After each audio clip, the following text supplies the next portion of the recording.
Здравейте, драги зрители на Ария ТВ. Аз съм Зара с моето предаване Вход Б.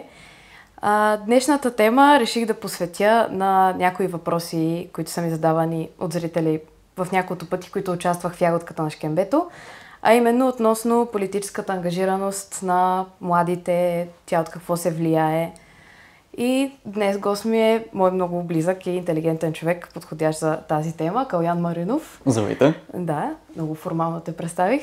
Можеш и да кажеш няколко думи? Аз съм Калоян Маринов, на 22 години. София уча в Софийския университет, специалност информатика.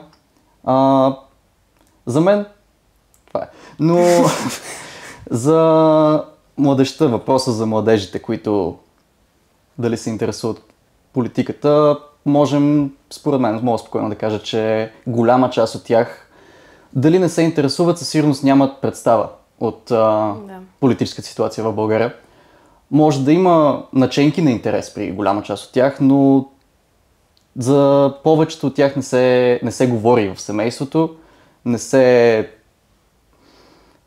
създава при тях усещане за важност. Усещане, че това е важно, че това е нещо, което тях ги касае, защото все пак някои хора ще ги управляват тях и те трябва да избират хората, които ще ги управляват в демокрацията.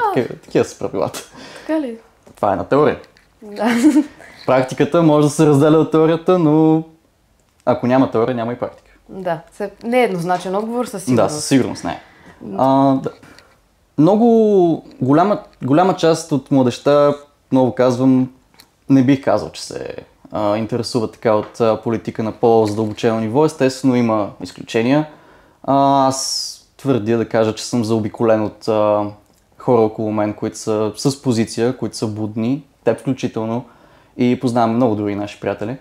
Но, за съжаление, малка част от младежкото общество, което не може така да продължава, защото ако само малка част е ангажирана, ако само малка част избира, голямата част остава глуха и те просто могат да бъдат подведени, могат да бъдат използвани от различни политически партии, могат да бъдат накарани да гласуват за някой, дали наява или по-скрито. Аз мисля, че те вече биват използвани от политически партии, пряко или косвено. То с родителите, например.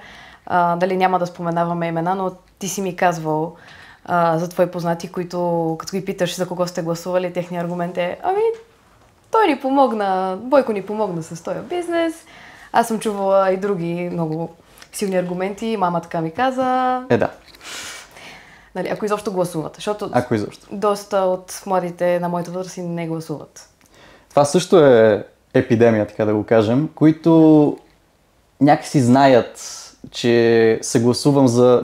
Те не знаят какво означава лош политик, добър политик, защото те нямат представа, защото нямат задълбочено познание. То не е нужно задълбочено познание, но те нямат желанието да имат познание по тази сфера. Да. Но чуват по новините протести за този, онзи какво направил, къде изтичат пари, къде корумпирани и така нататък.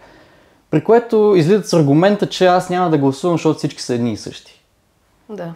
Дали е така, това е лична преценка. Ако един младеж се уверил лично в това и знае, че е така, това е неговият избор, който е изграден този избор, не е само защото майка му така му е казала или така е чул по новините, това със сигурност е добър аргумент. Не за негласуване, но да казваш, те всички са едни и същи. Но това е лесен начин да избягаш от разговора за повечето младежи. Да. Плюс това, каквото си чувал там на масата, вашите да се карат за политика. Абсолютно. Нали, аргументът ти, то е много зле, няма смисъл. Но по принцип не гласуването, аз съм против, но това също е форма на позиция понякога. Но мисля, че в случая на нашите набори е просто форма на безхаберие. Не говорим за никаква позиция, защото то позиция няма. Те просто бягат от проблема. Да, говоря, нали, ако цял народ се организира да не гласува, тогава би било... За нещо съвсем различно говори в момента, да. Идеалистът се обади, ама нали, ние сме потвърдили много идеалистична тема. Но тези пък, които се интересуват от политика, аз мисля, че се интересуват доста повече от чуждестранна, отколкото от българска. И не си дават сметка какъв е отзвука у нас, докато се интересуват от външна политика. Къде би казал, че... Откъде се черпят информацията, примерно? Със сигурност информацията за международната политика, за геополитиката, която става все по-интересна, между другото, на младежта в моите сфери, в моите среди, е социалните мрежи, най-често Twitter, Facebook, TikTok, някои.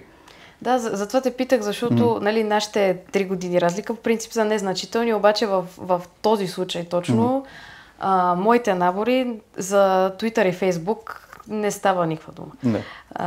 Почти всички, които се интересуват от политика, си черпят информацията от TikTok. Да. Който е един чудесен избор. Сигурно си избор. Да, изключително достоверен, подробен. Аз така съм чул. И довърши си тезата. Да, имат едно разделение между социалните мрежи. Някои мрежи наистина са направени за по-млади хора и под млади имам предвид даже на невръстна възраст. TikTok, целевата му аудитория са от 13 до 26 годишни хора, младежи. Да. Които всъщност са едни от най-важните за хората, които искат да прокламират своята идеология, защото те най-лесно могат да бъдат обучени, образовани в някаква посока. Twitter за малко по-големи хора, така да го кажа, чисто просто демографски. То не че е направено за по-големи хора, но фактът е, че там повече виждам хора около 20 до 35 годишна възраст, бих казал. И Facebook вече, за съжаление, последно време Facebook се превърна в нещо, което преди не е било. Просто е пенсионери, които седят и биват лъгани от изкуствен интелект, генерирани. Купете нашия продукт, защото и показват изкуствено генерирана снимка на малко момченце с някаква торта, която направило от кал. И бабите пращат. Ленче, виж го това момченце. Да, тук отидохме в другата крайност. Да, проблема. Да. Където Фейсбук аз не мога да кажа, че може да се получи адекватно политическо отношение, ако вече не си влязъл в някакви среди. Защото Фейсбук е подходящо за да гледаш официалните позиции на определени партии. Да. Когато една публична личност, политик или партия искат да отправят призив към народа или позиция или обявление, те го правят във Фейсбук, с Фейсбук постове. Но това не е нещо, което човек, който не разбира или иска да разбере или няма позиция в момента, не е нещо, което той ще открие случайно. Ще го открие някой, който вече ги следва тези политически партии, който вече е навътре, така да го кажем.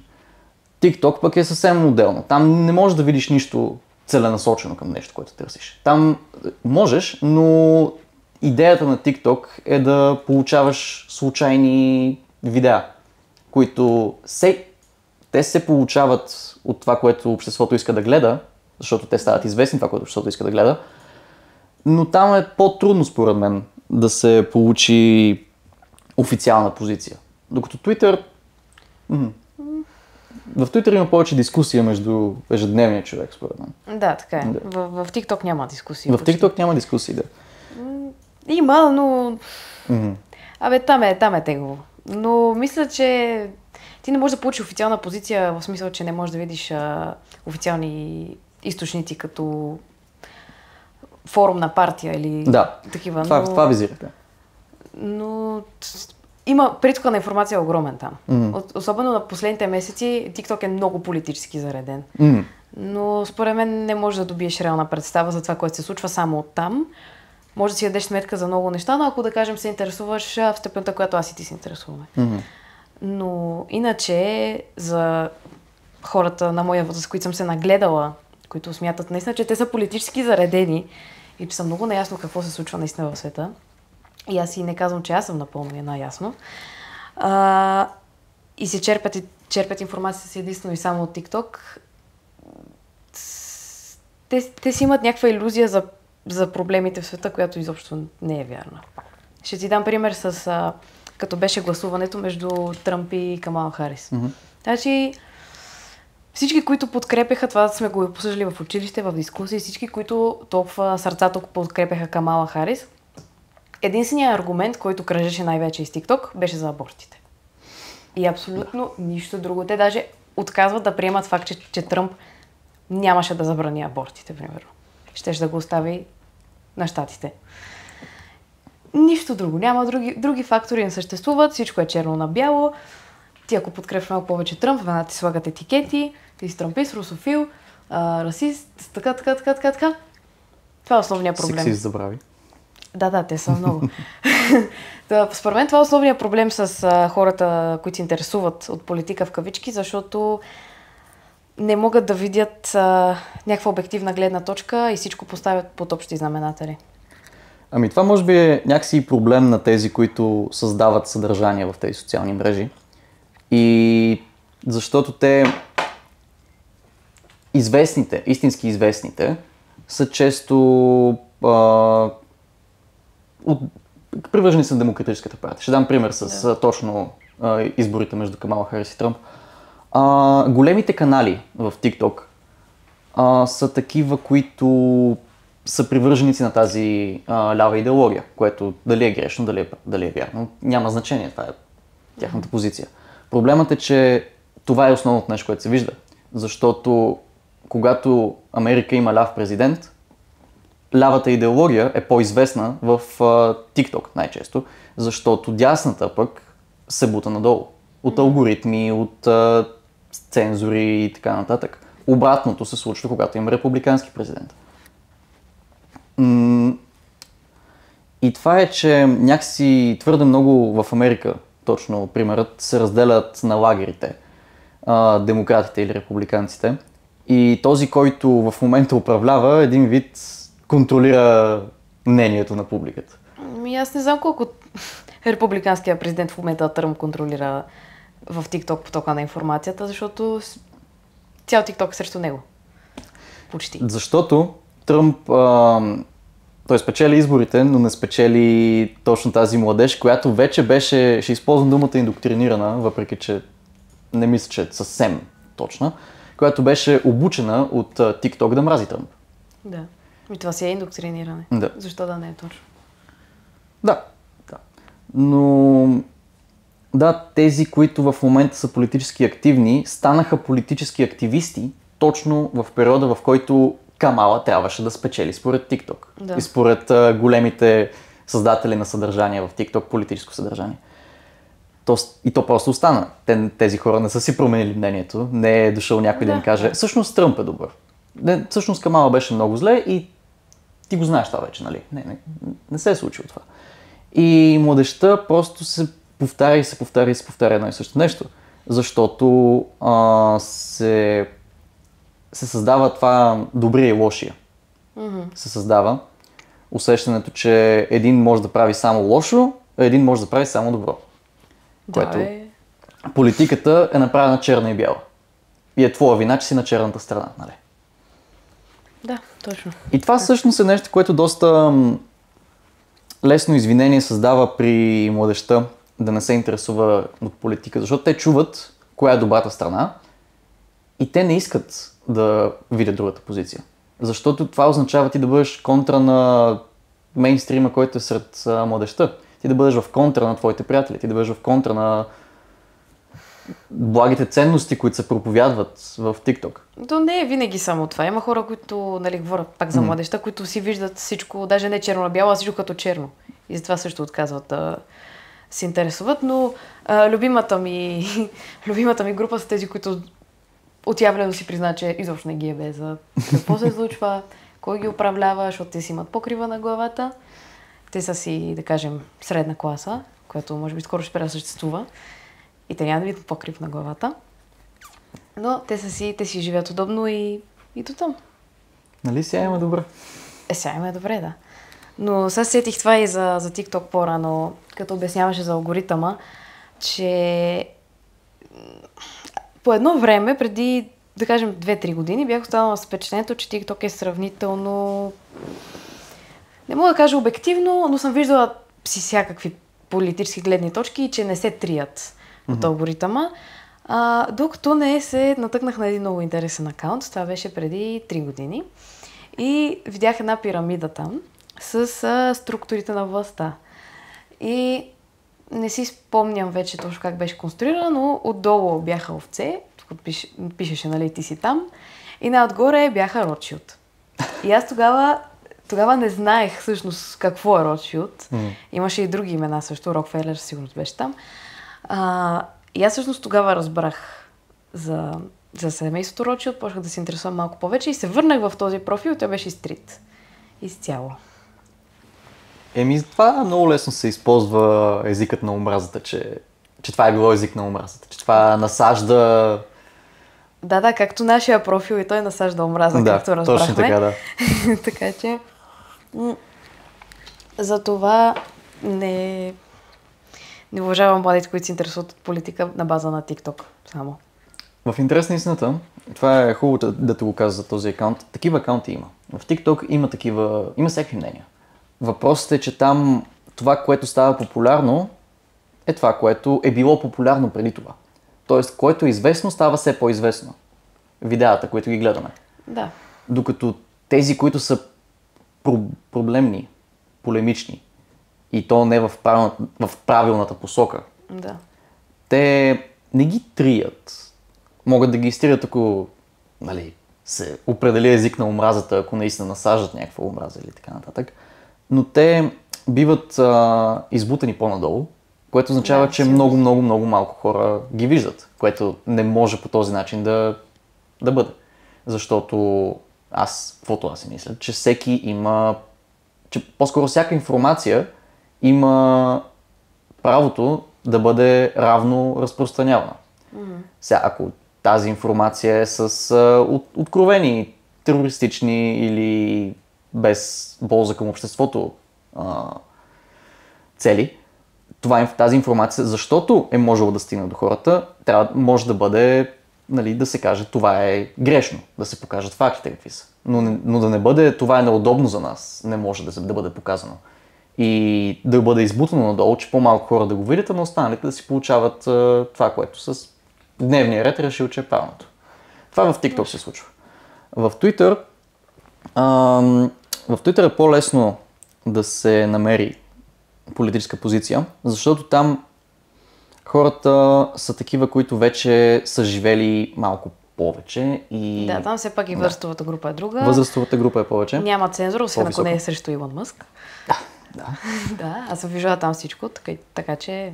И там както работи, е, че там става известно това, за което хората говорят, а не това, което хората искат да гледат. Да. Тоест, ако се е случило нещо в новините, то ще се говори за това и ще се говори откровено. Факт е, че много се промени визията на Twitter, откакто Илон Мъск я купи, а Илон Мъск е сподвижник на Тръмп. Да. Което означава, че тази дясна страна на политическите възгледи има много повече сцена в момента в Twitter. Но младежта някакси страни от това. Те... От кое по-точно? От това да бъдат... от това да гледат политика. Си го мисля аз. Защото това не е нещо, което те разбират по-скоро, че ги касае толкова пряко. Защото аз съм чувал от мои познати аргумента дали то ще му управлява, дали он ще му управлява, пак ще плащам данъци, нали? Добре, окей, ама, нали? Идеята е кой ще работи повече за теб. То никой не работи за мен. Или той, който да избереш е същото. Или беше по-стабилно при онзи и беше по-стабилно при този, аз пак ще си гласувам за него. Или протести са също този, аз няма да гласувам за този. Това не е случайно изобщо, че това се случва. Да. То си е, според мен, абсолютно целенасочено да се промиват съзнанията на младите. Особено сега малко затихна това, но преди година-две най-политически заредените хора бяха винаги по гей парадите. И това, защото TikTok беше изцяло, това беше само това преди. И това беше най-важният въпрос, който касае света. Ти не си ли най-ясно? Жизненно важен. Да. И друго нищо не съществува. Точно това е нещо, за което ти казвам, каквото се прецени, че е най-важното в момента, то става най-важното. Защото колкото по-популярно едно нещо, толкова по-популярно става. И то като се избере, че гей прайд или каквото и да решат, че то ще бъде, то за това ще се говори. И всеки ще го интересува само това, защото те живеят в тези социални мрежи, младежите. Аз включително. Не живея в тях, но ги използвам ежедневно. И всичко също виждам. Да. Но това за младежите, да се върнем на темата за тези младежи, които те ще живеят в българското общество. Да не говорим за тези, които ще емигрират в чужбина, които са доста, между които са огромен процент. Да. Но да се фокусираме на тези, които ще живеят в българската държава и ще бъдат управлявани от българските политици. Голяма част от тях не ги интересува нищо друго, освен това да изкарват пари, да си гледат кефа, което също... Това е нещо, което го интересува младежта. Трябва да интересува ги работата, интересува ги какви възможности ще имат. Но става въпрос за една друга страна на социалните мрежи, която създава едно, дето аз му викам Андрю Тейт ефекта. Да. Дето ти си идиот, ако не правиш това. Ти си идиот, ако не си гледаш парите. Ти си задръстен, трябва да си готин на тегач, трябва да гледаш да надцакаш системата, трябва да си над тия неща, трябва да си гледаш кинтите. Това е. Което отново това ги интересува тези младежи, не политиката. Не ги интересува да бъдат част от обществото, а само себе си лично. Да, което също няма лошо. Аз не съдя хората, които си гледат парите, които преследват единствено и само това в живота. Не мога да го разбера, но не го съдя. И точно това водих разговор с един мой познат, който той ме разпитваше, защо се интересувам от политика и такива неща. И аз почвам да му обяснявам, при което той ми казва за какво да гласувам, като... беше ми дал много, много смотан пример с асфалта на улицата му. За каквото и да гласувам, разбития асфалт няма да го оправят. Аз пак ще плащам данъци, дали ще са по-високи или по-ниски, аз ще си изкарам парите, ще ги платя. Пригато аз тогава замлъкнах, аз даже не му дадох никакви аргументи за това, защото аз при това му обяснявам, че аз се интересувам от политика не заради асфалта, не заради лошите ни магистрали, а защото в днешно време политиката измества човечността. Тук говорим да си спасим народа, да спасим човечността, морала, такива неща. То няма същност за народ. Не, няма. Това е един също доста религиозен човек, по негови думи. И аз когато му обяснявам това, че се интересувам от политика, защото искам да направя нещо за този свят, колкото и да съм нищожен човек, защото жестокостта в момента цари в света, особено последните години, той не ме разбра. И бе ми стана истински тъжно, защото това е човек, който твърди, че е религиозен, твърди, че се опитва да е най-доброто, което може да бъде, и ми обяснява за Библията, и ми обяснява за вярванията, и ми обяснява аз каква съм грешница. Просто нямам. Какво да ти кажа? Това е изместване на ценностния компас на тия младежи. Да, но това е младеж, който даже не бих казала, че е индоктриниран, даже не бих казала, че живее в социалните мрежи, както повечето, дори ние с теб. Не мога, това е много странен случай за мен. Има всякакви такива. Фактът е просто, че той поне има някаква позиция, бих казал така. Има я, може би. Няма никаква позиция. За парите. Или за религията, или за каквото и да е. Доста младежи в днешно време, те нямат никаква представа как те могат да бъдат член на някакво общество. Те нямат никаква представа какво се изисква от тях. То не е изискване ти да бъдеш член на обществото, но те нямат усещането за граждански дълг. Да. Те нямат съзнанието, че те са част от един народ, народът се изгражда от тях и ако всеки един мисли от тях, то в някакъв момент това ще рухне. Да. И ако 80% от поколението е така, това какво означава за бъдещето на България? Много, много добър въпрос да даваш, прекрасно изглеждаш. Всеки ден по новините чуваме за хулигани, дето отишли някой го пребили в някой мол. Да, мани го това. Тези имат ли според теб усещане за граждански дълг? Това нещо възпитава ли са в техния дом? Кой е виновен? Тях, родителите им, обществото, в което живеят ли е виновно, новините ли са виновни? За тези хора, които обикалят и пребиват на нас, също ни се е случвало миналото лято, които обикалят и пребиват случайни хора, надявам се не се е стигало до смъртни случаи, тях поне, те имат някакъв мотив, който ги води да правят нещо, което аз го уважавам. Така. Не ми харесва, но го уважавам, защото познавам хора, които не се занимават дори с това. Значи, те не се интересуват от политика, не четат, даже не мисля, че излизат особено много с приятели. Имам такива примери, ми е трудно да го повярвам, ако някой ми го обяснява, но го видях с очите си. Не се интересуват от политика, не четат, не излизат, не гледат филми. Ти си кажеш, добре, те са някакви наркомани. Не! Да се друсаха, да се пропиеха, поне да правят нещо. Не! И това не е. Те просто съществуват. Те не живеят. Това е по-зле от скинарите, които обикалят и пребиват хора. Вижте, поне имат някаква идея тук.